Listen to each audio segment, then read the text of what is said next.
Jalaun metro से मैं रश्मि पांडे। राष्ट्र आज कारगिल युद्ध में पाकिस्तान पर मिली विजय का उत्सव मना रहा है। भारत सेना ने इस युद्ध में अदम्य साहस का परिचय देते हुए पाकिस्तानी सेना को पीछे हटने पर मजबूर कर दिया और विजय प्राप्त की। इस युद्ध की समाप्ति 26 जुलाई 1999 को हुई थी। तब से लेकर अब तक हर वर्ष 26 जुलाई के दिन को कारगिल विजय दिवस के रूप में मनाया जाता है। यह युद्ध भारतीय सैनिकों की वीरता की अमिट और स्वर्णिम कहानी का साक्षी रहा है। यह युद्ध करीब 2 महीने तक चला था और इसमें हमने अपने 527 जाबाज सिपाहियों को खोया था। कारगिल विजय दिवस पर राष्ट्र अभिनंदन है उन शहीदों का जिन्होंने भारत माता और तिरंगे की रक्षा के लिए अपने प्राणों की कुर्बानी दी। कारगिल विजय दिवस पर देखें खास रिपोर्ट देवेश कुमार स्वर्णकार के साथ। शहीदों की चिताओं पर लगेंगे हर बरस मेले, वतन पे मरने वालों का यही बाकी निशान होगा। कारगिल विजय दिवस 26 जुलाई 1999 का वो स्वर्णिम दिन, भारतीय इतिहास का वो स्वर्णिम दिन जिसको आज हर भारतीय जिस पर हर भारतीय को आज गर्व है, क्योंकि उस दिन हमने पाकिस्तान द्वारा छेड़े गए छद्म युद्ध को उनको उनकी भाषा में मुंह तोड़ जवाब दिया था।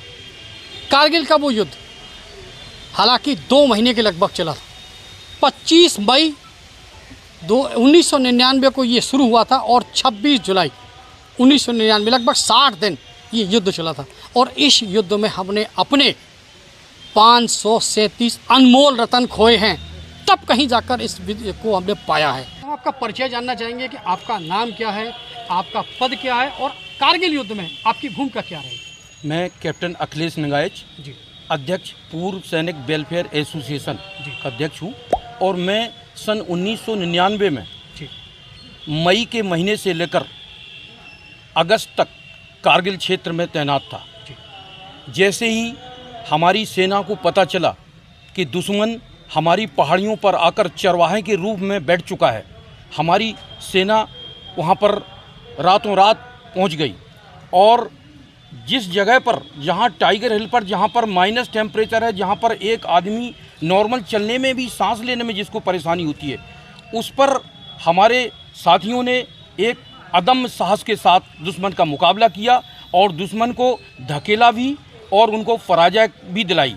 इसके अलावा वो एक मंजर अलग ही था जब एयरफोर्स के फाइटर जो दिन रात वहाँ पर चलते थे और हमारे बोफोर्स से हमारे सैनिक लगातार गोले दाग रहे थे, वो एक अलग ही मंजर था। और उसमें अदम्य साहस का परिचय देते हुए हमारी तीनों सेनाओं ने मिलकर एक युद्ध लड़ा। इसमें हम सभी तीनों सेनाओं का इसलिए नाम ले रहे हैं कि इसमें एयरफोर्स और आर्मी तो थी ही, नेवी भी हमारी कई मोर्चों पर तैनात थी। धन्यवाद। आपका नाम और आपका? मैं और लेफ्टिनेंट धर्मगुरु शत्रुघ्न सिंह सेंगर जी। और हम लोग राजरिप में रहे, बॉर्डर पर रहे। जो कारगिल क्षेत्र जो लेह से लेकर के जम्मू के बीच में जो कारगिल का क्षेत्र है, उस क्षेत्र से लेकर के जो पूरे पश्चिमी भारत है, वो पाकिस्तान से युद्ध के बॉर्डर पर सभी सैनिक रहे। सभी ने अपना मोर्चा संभाला था। जो युद्ध में जिन्होंने भाग लिया, उन भाग लेने वाले योद्धाओं के बीच में हमारा काम था। धर्मगुरु था तो मोटिवेशन करता था। जो पार्टी जाती थी उनको विजय तिलक करता हुआ आरती पूजन करके उनको विजय तिलक करके गीता का श्लोक सुना करके और जयघोष कराते हुए उनको प्रस्थान कराता था। और उनको एक मोटिवेशन करना है, युद्ध नहीं है आज यहाँ का तीर और तलवारों से, हमको लड़ना होगा देश के गद्दारों से। छद्म रूप है युद्ध यहाँ का, अभिमन्यु सा फंसा हुआ है, छद्म रूप है युद्ध यहाँ का, लड़ना फिर गद्दारों से। मैं 1999 में जब कारगिल युद्ध हो रहा था उस समय ट्रेनिंग में था। युद्ध तो नहीं लड़ा है, लेकिन युद्ध के बाद जो घटनाएं हुई हैं उसको हमने बहुत नज़दीकियों से देखा है और सब कुछ काम भी किया। उस समय जब आप ट्रेनिंग पर थे तो आपको सुनने में आता होगा कि आज ये हुआ आज ये हुआ, तो कहीं ना कहीं आपको कहीं डर तो नहीं था मन में कि वहाँ पर गोलियाँ बरस रही हैं, लोग मर रहे हैं, हम वहाँ गए तो हमारी भी मौत हो सकती है? नहीं, ऐसा कुछ नहीं था, क्योंकि जब आर्मी में चले जाते हैं वो ऐसा जज्बा पैदा हो जाता है अंदर कि खून को देख के खून खौलता है। नौकरी के दौरान हमने 20 साल जॉब की है, 20 साल के दौरान बहुत कुछ देखा हुआ है हमारे आरआर के टर्नओवर के दौरान। तो ऐसा तो कुछ कभी नहीं हुआ है और हमेशा ये हुआ है कि अगर एक ने हमारे उसको मारा तो हम 10 को मारें, ये हमेशा रहा। दशरथ जी कुछ अनुभव बताइए। अनुभव 1999 में हम जो है हमारा इलाका अलग था, सेना में अलग अलग कुछ होता। हम एक सपोर्टिंग फोर्स थे ओके। और हमारा भी ये लगता था कि खून से खून मतलब बह जाए, और हम युद्ध में हमारे जो जवान थे, हमारे जो भाई थे, वो जाते थे तो एक अच्छा साहस मिलता था, अच्छा सहयोग देते थे। बस ये महासचिव पूर्व सैनिक वेलफेयर एसोसिएशन। मेरा शुरू से जज्बा रहा है कि मैं सेना में जाऊं। मैंने कारगिल युद्ध तो नहीं देखा, लेकिन कारगिल युद्ध के बाद मुझे ऐसा था, महसूस हो रहा था कि मैं सेना में निश्चित ही भर्ती हो जाऊंगा। और ये एक दिन मुझे सफलता मिल गई 2003 में। और जब मैं भर्ती हुआ तो मेरी सबसे पहली चॉइस थी, मुझसे चॉइस पूछी गई कि आप पहली पोस्टिंग कहाँ के लेंगे। तो युद्ध में तो मुझे भाग लेने का सौभाग्य नहीं प्राप्त हुआ, लेकिन मेरा ये था कि मैं उस जगह को देखूं जहां पे अपने प्राणों को निछावर करते हुए बलिदानी अमर हो गए जी। तो मैंने अपनी पहली पोस्टिंग कारगिल की चूज़ की।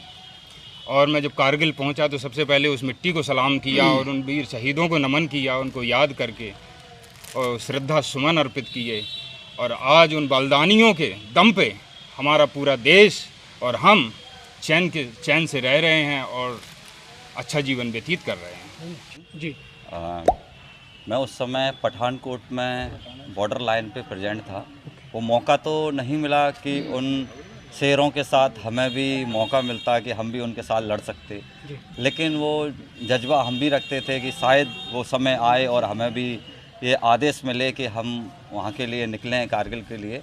लेकिन शायद हमें पठानकोट में बॉर्डर लाइन पे ही रहना पड़ा, तो इसका मुझे अफसोस हमेशा रहा, लेकिन दोबारा मौका नहीं मिला।